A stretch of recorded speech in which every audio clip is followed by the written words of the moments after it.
ಗೊತ್ತಿರೋ ಹಾಗೆ ಕೋವಿಡ್ ಗಿಂತಾನು ಸಂಕಷ್ಟದ ಕಾಲದಲ್ಲಿ ನಾವಿದ್ದೀವಿ. ತಿಂಗಳಿಗೆ ಮತ್ತು ದಿನಕ್ಕೆ ಏನೋ ದುಡ್ದು ನಮ್ ಜೀವನವನ್ನ ಮಾಡ್ತಿದ್ವಿ, ನಮ್ ಕುಟುಂಬ ನಿರ್ವಹಣೆ ಮಾಡ್ತಿದ್ವಿ.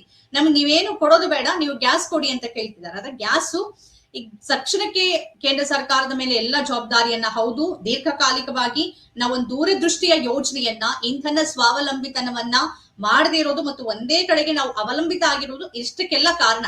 ಅದ್ ನಮ್ಗೆ ಅರ್ಥ ಆಗ್ಬೇಕು. ನಾವು ಡಿಪೆಂಡೆನ್ಸಿ ಯಾವ ರೀತಿ ಬೆಳೆಸ್ಕೊಂಡಿದೀವಿ, ಮೇಕ್ ಇನ್ ಇಂಡಿಯಾ ಅಂತ ಮಾತಾಡ್ತಾನೆ ಅಂತ. ಮೇಕ್ ಇನ್ ಇಂಡಿಯಾ ಬರೀ ಕಾಗದದಲ್ಲಿ, ಘೋಷಣೆಯಲ್ಲಿ, ಚುನಾವಣೆಯಲ್ಲಿ ಮಾತ್ರ ಇದೆ, ನಿಜಕ್ಕೂ ಮೇಕ್ ಇನ್ ಇಂಡಿಯಾ ಆಗಿಲ್ಲ. ಇಷ್ಟರ ಮಟ್ಟಿಗೆ ಡಿಪೆಂಡೆನ್ಸಿಯನ್ನ ಇಟ್ಕೊಂಡು ದೂರದೃಷ್ಟಿಯನ್ನು ಹೊಂದದೆ 140 ಕೋಟಿ ಜನಸಂಖ್ಯೆ ಇರುವ ಈ ದೇಶದಲ್ಲಿ ಇಂಥ ಸ್ಥಿತಿ ಬಂದ್ರೆ ಏನಾಗುತ್ತೆ ಅನ್ನೋದಕ್ಕೆ ನಾವಿರುವ ಪ್ರಸ್ತುತ ಸ್ಥಿತಿನೇ ಒಂದ್ ನಿಜವಾದಂತ ಒಂದು ಉದಾಹರಣೆ. ಈ ಸ್ಥಿತಿ ಬರಬಾರ್ದು ಅಂದ್ರೆ ಒಂದು ದೀರ್ಘಕಾಲಿಕ ಯೋಜನೆಯನ್ನ ಸರ್ಕಾರಗಳು ಹಾಕೊಳ್ಬೇಕಾಗತ್ತೆ. ಅದಕ್ಕಿಂತ ಹೆಚ್ಚು ಇಮಿಡಿಯೇಟ್ ಆಕ್ಷನ್ ಅನ್ನ ತಗೋಬೇಕು. ಯಾರು ನಮ್ಗೆ ಊಟ ಇಲ್ಲ, ನಮ್ಗೆ ಕುಟುಂಬ ನಿರ್ವಹಣೆ ಆಗ್ತಿಲ್ಲ ಅಂತ ಸಾವಿನ ಕಡೆ ಹೋಗ್ಬಾರ್ದು. ಇಂತಹ ಸಂದರ್ಭದಲ್ಲೇನೆ ಆತ್ಮಹತ್ಯೆ ಅಂತ ಯೋಚನೆಗಳು ಜನಕ್ ಬರುತ್ತೆ. ಯಾಕೆ ಬದುಕಿರ್ಬೇಕು ನಾವು, ಕುಟುಂಬ ನೋಡ್ಕೊಳಕ್ ಆಗೋದಿಲ್ಲ, ಒಂದ್ ಹೊತ್ತಿನ ಊಟ ಮಾಡೋಕ್ ಆಗೋದಿಲ್ಲ ಅಂತ. ಅಂಥವರ ಬೆನ್ನಿಗೆ ಸರ್ಕಾರಗಳು ನಿಲ್ಬೇಕು. ಕೇಂದ್ರ ಸರ್ಕಾರ ಮತ್ತು ರಾಜ್ಯ ಸರ್ಕಾರ ಜವಾಬ್ದಾರಿ ಇರೋದು ಕೇಂದ್ರ ಸರ್ಕಾರದ್ದು. ಕೇಂದ್ರ ಸರ್ಕಾರ ತಕ್ಷಣಕ್ಕೆ ಇಮಿಡಿಯೇಟ್ ಆಗಿ ರಿಲೀಫ್ ಅನ್ನ ಇಂತಹ ಜನರಿಗೆ ಕೊಡ್ಬೇಕಿದೆ. ಅದು ಸರ್ಕಾರ ಮಾಡುವಂತ ಕೆಲಸ ನಿಜವಾದ ಜನ ಕಲ್ಯಾಣ ಯೋಜನೆ ಆಗತ್ತೆ.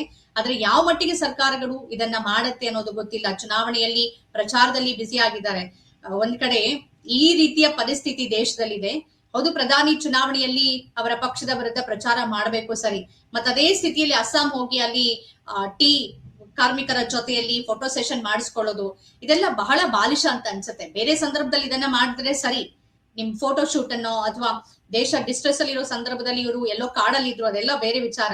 ಇಂತಹ ಸಂದರ್ಭದಲ್ಲಿ ದೇಶದ ಜನ ಗ್ಯಾಸ್ ಇಲ್ಲ, ಊಟ ಆಗ್ತಿಲ್ಲ, ನಮ್ ಬದುಕ್ ನಡೀತಿಲ್ಲ ಅಂತ ಹೊತ್ತಲ್ಲೂ ಚುನಾವಣಾ ಪ್ರಚಾರದ ನೆಪದಲ್ಲಿ ಇವ್ರು ಹೋಗಿ ಫೋಟೋ ಸೆಷನ್ ಅನ್ನ ಅಲ್ಲಿನ ಟೀ ಕಾರ್ಮಿಕರ ಜೊತೆ ಮಾಡ್ತಾರೆ ಅಂತಂದ್ರೆ ಇದು ಬಹಳ ಬೇಜವಾಬ್ದಾರಿತನದ ನಡೆ. ಒಬ್ಬ ಪ್ರಧಾನಿ ಈ ರೀತಿಯಾಗಿ ಇರಬಾರ್ದು. ಸಂಕಷ್ಟದ ಸಮಯ ಇದು. ಸಂಕಷ್ಟದ ಸಮಯದಲ್ಲಿ ದೇಶದ ಜನತೆ ಜೊತೆ ನಿಂತ್ಕೊಳ್ಬೇಕು. ನಿಂತ್ಕೊಳ್ಳೋದು ಅಂತ ಅಂದ್ರೆ ಬೇರೆ ಬೇರೆ ಕಾರ್ಯಕ್ರಮಗಳನ್ನ, ಯೋಜನೆಗಳನ್ನ ತಕ್ಷಣಕ್ಕೆ ತರಬೇಕು.